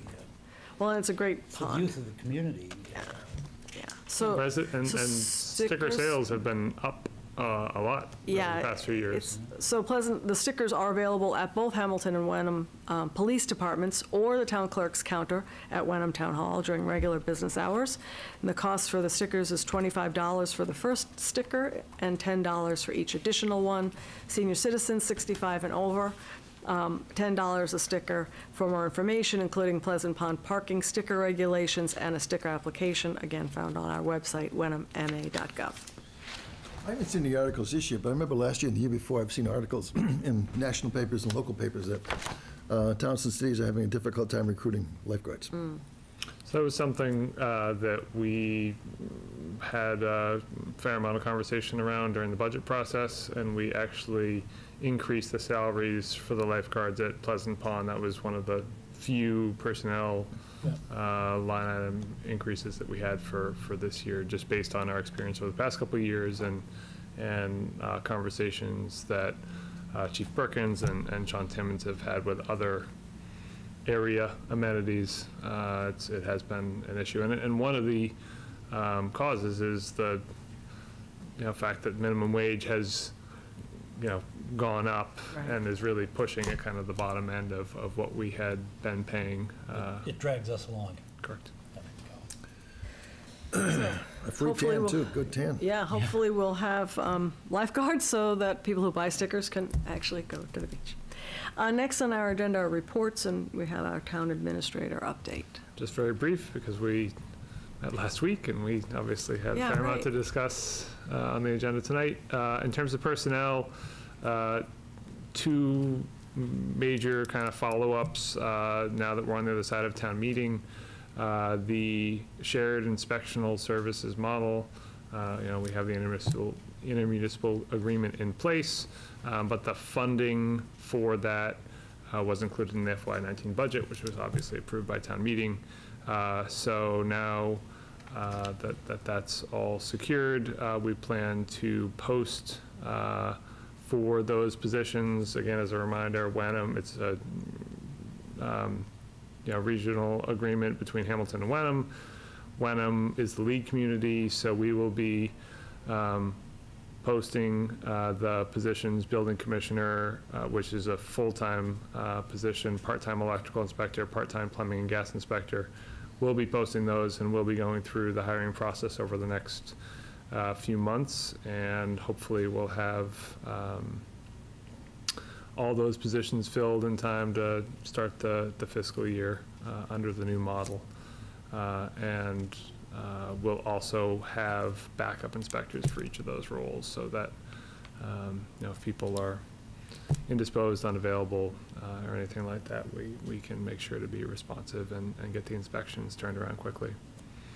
The other personnel piece is that we will be posting for a part-time conservation and open space coordinator who will staff those two committees, and assuming we are able to fill that position with a new hire, then the planning coordinator role will transition to a part-time position that will support the planning board and zoning board of appeals, and that's something we talked about. Both of these we've talked about at length in going through the budget process. But so there will be a fair amount of new postings up on the town's website by the end of this week for all those positions. Great. Nice to be moving forward. Let's see. So we're into new business. We've already done appointments, and we've already done the tennis court. So I think we're on approval of Longfellow Road and South Street Betterment Assessment Petition and Covenant. And I will just preface this, I'm going to turn over to Peter first in a second, but these are none of these documents are new to us, right? And we've just had a town meeting that approved our home rule petition moving forward. So Correct. we are here because? Yeah, so we, it's been a long road, but we're getting closer to the end of it at this point. So as Catherine mentioned, the warrant article related to this project was approved at town meeting, which means that then we will work with our legislators to get the home rule petition passed at the state level in the next several months. It's on both of their radars, so they're well aware that it's coming. Have they given you any idea how quickly the legislature might act on this? Not at this point. Quite honestly, the usual holdup is more over Beacon Hill Council reviewing the special legislation and some back and forth between our legal and their legal.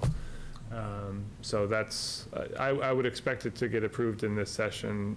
They understand the timing issues and the fact that we can't start the procurement process for any of the work until after we have the home rule petition approved, and the fact that we're, you know, bond counsel is still, we have to still go through the full bonding process, even though it's a relatively low dollar project.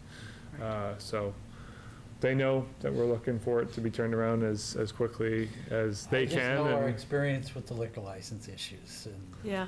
Yeah, and generally, we Hope it can doesn't expect. fall in that abyss. No, I think generally, we can expect several months. Yeah. Whether that's 2 months or 4 months, or hopefully not 5, something in that range, I think is reasonable to expect. But the last kind of locally binding piece that that council has drafted and we've refined over the past month or two, I guess now, is this assessment petition and covenant for the betterments for Longfellow and South Street. And we have basically the language that is in the special act and was in the warrant article required a majority of the residents to sign off on this. And we have, of the 22 total properties on Longfellow and South Street, we have signatures from 16 of those residences. Of the 6 that are unsigned, 1 is the town. We're contributing $60,000. 1 was the one property that's in bank foreclosure, which we weren't going to get a signature for. And I believe at least 1 will be applying for the betterment deferral that was approved as a separate warrant article at town meeting. So really, it's just 2 or 3 residents at this point that we had a sense all along weren't necessarily going to sign off, but the betterment assessment is binding on those residents, even though they didn't sign, and we made sure that the language captured that possibility. So. At this point, it's really for the board to act on the fact that, you know, we have all these signatures from the residents. So how about I make a motion, and if anyone wants to comment, we can. So I move to approve and execute the proposed betterment assessment petition and covenant between the town of Wenham and the residents of Longfellow Road and South Street. Second. Is there further discussion? I would hope that by this passage, it might help put some pressure on those few left to sign off on. They really, at this point, they don't have to sign, and it's still, they're not necessarily to having it binding, and they have to meet the conditions of the betterment. And nope, no further discussion. Except thank you, Peter. Yes, a lot of work on Peter's Right, part, it was a big a lot win. of work on some of the neighbors' You can part, do and it I with all your think in the spare end, time. a very. I think I'll find a way to something, fill it. yeah. I think a very fair covenant and also betterment assessment. I think it was it's good. Everyone seems to be happy with it, so let's just hope it goes through quickly. All right, without further discussion, I will ask all in favor of this motion. Please. Aye. Aye. Unanimous. One more step. Okay, now, I'm lost track of them. Now, I think we're on new business D, which is a review and feedback on central transportation planning. This is another mouthful to me. Central transportation. In the Can I area here? just- No, it is. Not on Main Street, but. Oh, okay, so you're just interested in that. Okay, so this is feedback on central transportation planning staff draft report on potential Main Street traffic improvements. And I think we have a short PowerPoint? Is it short? So, no, this is the full PowerPoint but from. You can just summarize it. So I am, Yeah, there's some right, good- because I'm not a traffic engineer. Well, but there's some good graphics. But there are some good graphics. I think this is here to have as a reference point, and if there are questions, we can go to the appropriate slide, I think was kind of the idea. So, as we've talked about over the past several months. We got this technical assistance from what's essentially the planning division of MassDOT and the Metropolitan Planning Organization, the MPO. And they came in and met with us in February. Then based on, and they collected data back in November, and then worked on this report over the past several months, and we met with them last week, we being town staff, so police chief and captain, fire chief and captain, and DPW director and I.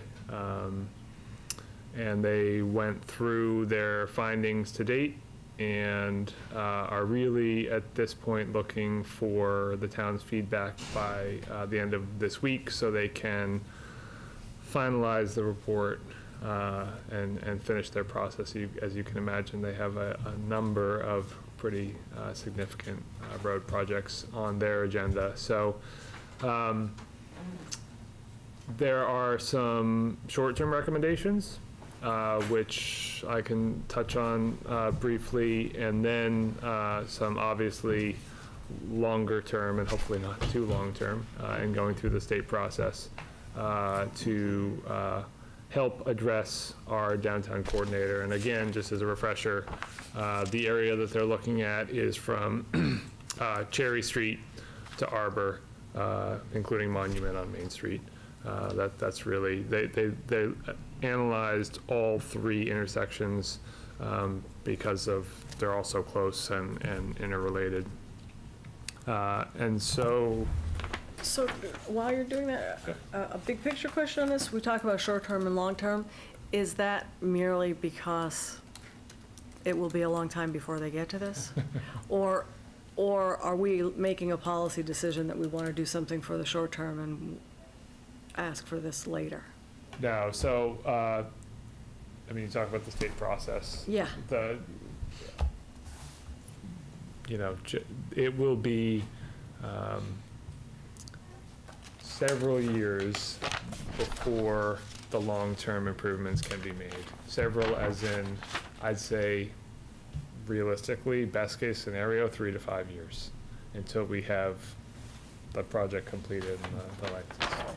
In the meantime, they looked at this. I didn't understand. Yeah, so they obviously looked at the crash data. They looked at the traffic counts and turning movements that they collected, and really tried to make improvements to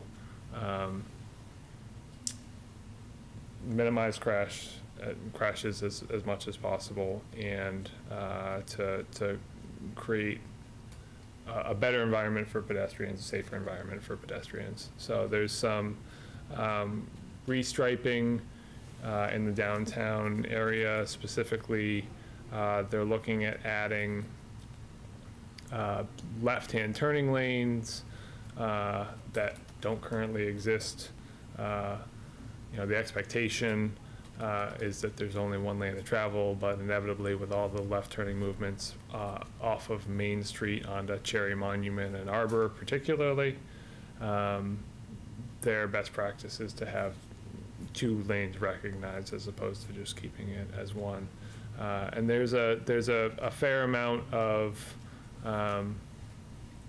reorientation of kind of where the center line is and where the bike lanes will be, but there's no redesign on the flow of traffic with these short-term changes.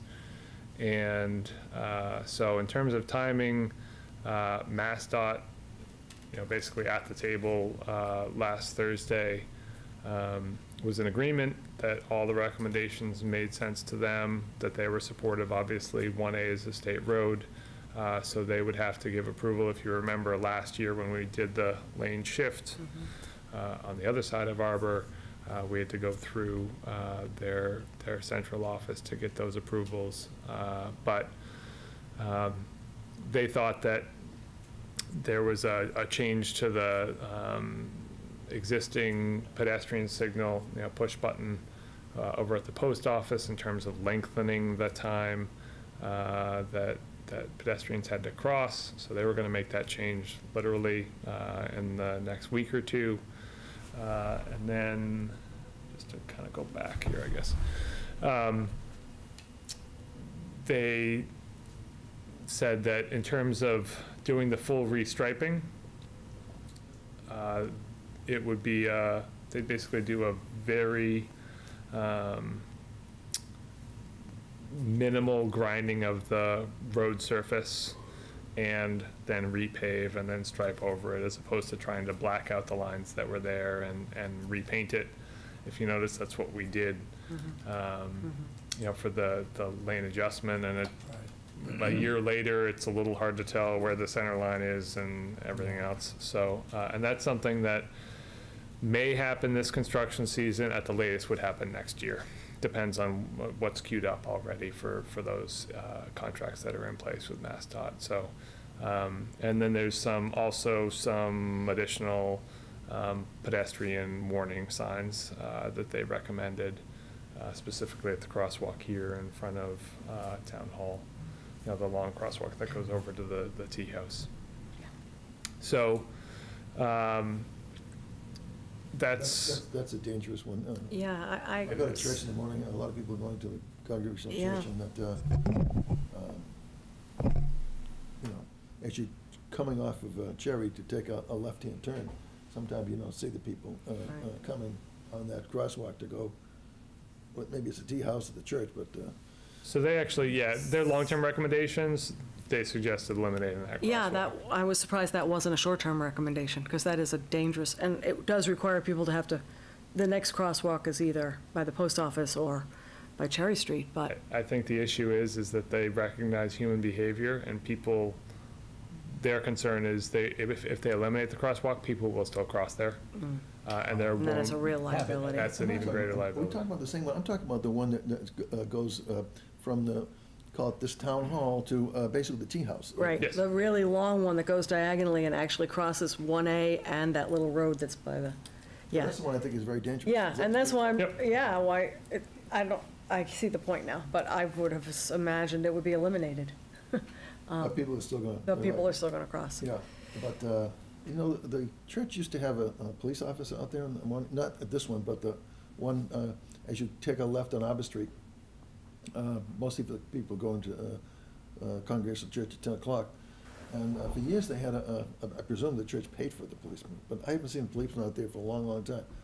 There was never one when my kids were going to school, and I would not let them I think they, walk to school. I think they I do know it there was a with police weddings officer and there 3 or 4 funerals. every Sunday A morning. church I time. go to the same 10:15 mass. I've been doing that for years, and Okay, you'd know. I know that there's a reserve officer there in that, in the mornings, around 10 o'clock to assist people going across the street, and he'd hold up the traffic. And this is going, not the one I just described, it would be the one that's Town Hall to the church, to Arbor Street, that one right there, where people would be parking in this parking lot back here and walking across. And so they did this for years, and I haven't seen anybody the last couple of years. I guess that would be up to the church to decide if they, Well, I don't know, if it was a budget Wanna have issue, that. certainly not police don't care, they're gonna just pay detail to somebody. But apparently maybe we should ask, I could ask the chief. I mean, that's yeah, if they haven't requested it. But I know that for years that was true, and that. Right. Something changed. Maybe somewhat obscure comment about the striping. Some number of years ago, I had 1 or 2 residents complain about the striping, pedestrian striping. I think you were here for that, Peter. I was. Across 1A, right near Cherry Street, because apparently the striping that the state uses is actually raised. It's not painted on, it's some product that has a thickness to it. It's like a puffy paint. It's thermoplastic. Thermoplastic. But, and I did actually test this myself because I thought it was a little far-fetched, truthfully, when I got those phone calls, but I don't know if there's a choice there. But that, when one drives over that kind of a marking, there's ka-chunk. And the people who live right there on, I think, two corners actually, were concerned that it vibrated their house because of that marking. And so actually, since we had that complaint, that has not been remarked by the state anyway, that particular site. Yeah, so I'll say generally. Now there's a lot of marking. What the state does on their most recent projects that I've seen is that they do very minor recess before applying the thermoplastic. So, I think probably less for the noise impact. yeah, And more because the thermoplastic is supposed to last longer and will, unless plow blades hit it. right, But right. if it's just sitting on top of the surface, the Right. plow blades catch it and it actually lasts it right shorter. off. Correct. So this problem that these residents have is going to be resolved actually for a different reason, but probably resolved. This new marking is going to be a little bit more recessed. I'm not saying that they're necessarily going to do it for the short-term markings, because again, they're doing a very thin overlay of repaving. But I will ask whether they plan on painting or thermoplastic. Okay, great, that's all. I don't want to make it a big issue, but this person had a reasonable concern. Okay, so that's short-term. Yes. So long-term, they, really looked at installing a signal at either Cherry and the Maples, or at Arbor and Friend Court, or at both of those locations, or at Cherry, Monument, and Arbor. And without necessarily getting into the weeds of the analysis and simulation work that they did, I'll say kind of high level, they project out to 2025, assuming a 2% growth rate. That's not annual, that's total 2% growth rate in terms of traffic volume between now and then in all of the analysis that they did. And ultimately, their recommendation, and this, by they I mean Central Transportation Planning staff, MassDOT, and the town staff that has been involved and given feedback so far, is that the sense is that the recommended best option for the town would be to install a signal at both Arbor and at Cherry Street. They would be synchronized. So that's really, taking all factors into account, and there's a fair amount of detail in their reports, pretty extensive amount of detail. That's ultimately where they ended up in terms of their analysis, and that's what's going to be included in the report. Do you have a slide of this chart? I love this graphic, because then I don't have to look at these tiny little pictures. We'll take It just, Catherine and I come from the same location. Most of the people coming down Arbor Street to Main Street here, taking a left-hand turn and going, not a right-hand, taking your right-hand turn, sorry, not a left-hand turn. And almost everybody coming up Cherry Street is taking a left-hand turn. except me. Hmm? Never mind. I don't do that. Almost everyone coming up Monument Street is taking. I didn't say Monument, I said Cherry. Or Monument Street. Pardon me? Oh, there it is. Monument, the Thank you. left-hand turns go on Monument. On Monument as well, but Cherry, Cherry has a lot more traffic than Monument does, and that, particularly left-hand turns going towards town, town hall. And it's, So actually, the left-hand turns from Monument and Cherry are almost identical in terms of the volume. it's amazing. I bet you, I think it's easier though to get, from a Monument, take a left-hand turn, because you're not fighting with you have a, I don't know what. You have a greater vision for both directions. Yeah. If you're at. I'd make that argument for Cherry. I don't know, but I just feel it that way. I do feel like there's more often more of a backup on Cherry turning left Yes. than there is on Monument Right. turning left. Right. What that's a function of is not Well, clear to me. part of it is that there is in the right-of-way at the end of Cherry, as you're coming to the stop, there's actually more road width than the road is designed for. Right. So there, right? Huge potholes, but yeah. Huge potholes, and everybody goes on the shoulder Yeah. to try to get around. But they, you know, in all their scenarios, have a better design of that intersection Yeah. that allows for that, a longer queue to take that right-hand turn. So if you are taking the right, you're not backed up waiting for everybody to take the left. Yeah. Was that part of the short term? I don't remember. Was that part of the short term? No, that's a It's longer term. A longer term. Yeah.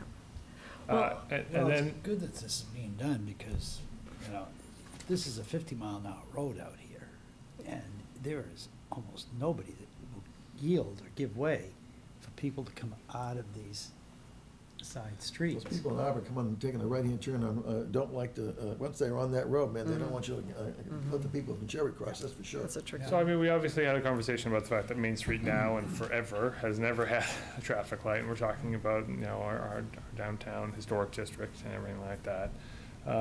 And there was, you know, they're not looking to be prescriptive in the report. They want to hear from the town, and that's part of why we want to have the conversation is, you know, they said ultimately, if the town, if there just isn't the public support or interest in putting in 2 lights, if only one intersection was signalized, the greater value and impact would be to do it at Arbor and Frank Court. Yeah. And that plays out in their simulations, in the analysis. On the flip side, to John's point about the speed through the downtown coordinator, there was also a recognition that having 2 lights is gonna do a lot more in terms of traffic calming than having 1. Because if there's just 1, they're gonna stop at that 1 light, and then once it's green, Take off. They wrap it wherever out. they are, I they're. have that it's- right where I am in Beverly. Right.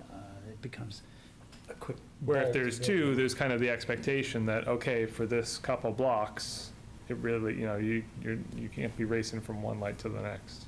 This graphic, I think, was very useful because it talked about the objectives, reducing traffic congestion, maintaining desirable traffic movements, improving town's emergency response, traffic operational safety, 10 or so objectives, and graphically showed which alternative met most of those objections or objectives. And to Peter's point, signalizing both Arbor and Cherry, a lot of green there, does not minimize construction costs, but helps in a lot of other ways. And if you're only going to put 1 light again, the first alternative of signalizing just Arbor Street seems to have the most high or medium impact. I don't know if you remember, Catherine, man, we should all remember, actually, intersection of Cherry and 97. Oh, yes. And that was incredibly controversial. A lot of people against it, but the driving force was that 3 people died down there. And frankly, this road out here is quite similar to 97, where people travel at very high rates of speed, will not yield or give way for somebody else to get onto the roadway. Both of my kids had to learn coming out of both ends of Cherry Street, you know, how to be real careful. That was a huge improvement. It was. That's right, after all was done. Right. And it wasn't as much of a inconvenience as Correct. people imagined it would be. Particularly coming down 97, going towards Beverly, making a left-hand turn on Cherry was really helpful, because otherwise you had 1 lane there before. Yeah. Right. And I'm not a fan of lights personally, or No. professionally as a driver, I guess. But there's places where they Right. can be very, very, very helpful. And by the way, and the credit for that redesign belongs to Tom Danis. Hi, Yeah, Tom. on Good 97. job. And I'm sorry, I know, Oh, that's right. before I Yeah, forget, yeah, yeah. I assume there's a fair amount of thought that goes into the coordination of the lights, because I don't think, you know, we really will back up traffic if 1 light is green and the next light is red or whatever. So they have some numbers that's the one thing I That's- think I'll play the simulation of 4A. They have it in 4X time. Yeah. But you can kind of see how it would work if the two signals were called. The one thing I will say on that is that there are another use of the word warrant in government nomenclature. MassDOT has warrants as a threshold that they look at across a number of different traffic safety metrics to see whether a signal is warranted at a particular location. And there's 4 different warrants for arterial roads, and they looked at all 3 intersections. And Monument and Arbor met 3 of the 4. Cherry met all 4, and you only need 1 to meet the To get on the MassDOT list. threshold. So, I really mean, neat. the anecdotal, the sense that these are dangerous intersections is backed up by the data and I'm glad you brought that up, because frankly, I think we've been on borrowed time out here. The traffic flow is not going to get less. Yeah. And the dangers, I mean, these crosswalks, as you're saying, Jack, and so forth, I mean, it's horrible. It's horrible. And if you don't slow the traffic down, I don't believe the 2%. I believe the traffic is up 10 to 15% over the last 5 years. Yeah, it feels that way. It feels, so this, going on Cherry, take a left on 1A is exponentially more difficult and time-consuming than it was 5 years ago. So 2% for the next 10 years cumulatively sounds an understatement, based on historically what's happened. But I think generally, is this a fair statement to say that we're in agreement with recommendations of Yeah. this group in terms of their first choice and Yeah, second Arbor and choice? Cherry. And if, I guess at some point, there's gonna be some public input here. No? absolutely. Right. So we have a second we're option. not binding in any way, but I think it's more just to get a Right. general sentiment that that's what we're interested in seeing, recognizing that as we go through the process, design and public outreach, that may change over time. Bruce is gonna publicize this for the Hamilton Wenham folks. Well, and we're even gonna the read short, about it tomorrow. right, well, even the short-term things, I think, are going to require some public Yep. outreach and input, because it will be a change that people should be aware of. And just in terms of process and timing and everything, once the report is issued, which is gonna be sometime over the summer, the town then needs to complete, obviously, there's a lot of work that went into this report, but to meet the standards of what's called the functional design report, which is essentially 25% design, the town will need to engage an engineer to finish off those last few elements. And we had gotten a quote for the balance of that work last year that was around $10,000 or $15,000, depending on how accurate how accurate and recent the traffic data was. We think that's fine, so it's probably going to be closer to $10,000 for the town to get it to that point. We can use Chapter 90 funding for that work. I think the good news, we'll see if it holds up over time, but all indications we've been given at this point are, it's a state road. MassDOT will fund the rest of this project. They're not looking for local match along the way. They know we've only got $150,000 of Chapter 90 funding a year, and that, we could, that could be allocated for the next 20 years and still not realistically pay for the complete project start to finish. So I think that's a good sign. They've been at the table throughout. They've given their input. They're supportive of the project. And I think really once we get to the 25% design stage, that's when we obviously start trying to get in the queue for state funding and do everything we can to move it up to the top of the list. I just got a fleeting comment, thought process to Jack's earlier point about Tom Tanis being very helpful getting light at the intersection of Cherry and 97, somebody who was not only influential but instrumental in expediting that whole process was Jerry Dinella. I don't know if he's still effective, or he's, I think, retired or semi-retired, but it may be someone that we ought to bring into the loop to see if he still has connections, or at least good comments, ideas, evaluation process, but I know he spent a lot of time on that with us. I know he did, and this is something that I have had conversations with him about. So You did? He is aware of it. Yeah, it's been a little while now, but we did talk about it several Good. months back. Oh, that's great. Yep. Great. Anything more on this? Okay, we have one last order of business, and that's a couple of sets of minutes, which have a JW on. Thanks for them. coming. No, No, I'll be the next time.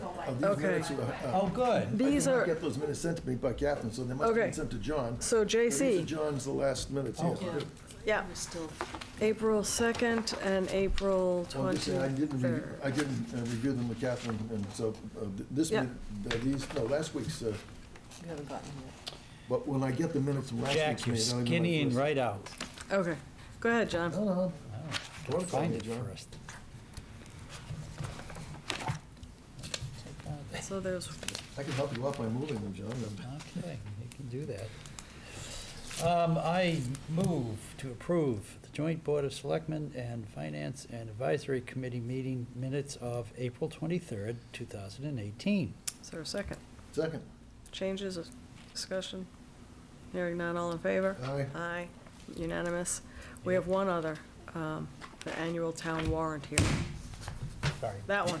That one, Whew, now I'm awake. I'm not sure where the, it's right up top. Paper I'm sliding sorry. off the I table went and him down to catching. I was killing something. I thought there was a mosquito over there. Not yet. I have him in my house. All right, I move to approve the annual town warrant hearing meeting minutes of April 2nd, 2018. Is there a second? Second, Changes, amendments, discussion? No? All in favor? aye. Aye, unanimous. I think that's all we Another have. set of minutes before last week's Tuesday meeting that is coming? No, is that, no? It was Monday, the 23rd, that you just approved. Okay, That was the, Right. No, and then okay, it- so the rest are on me then, in terms of, okay.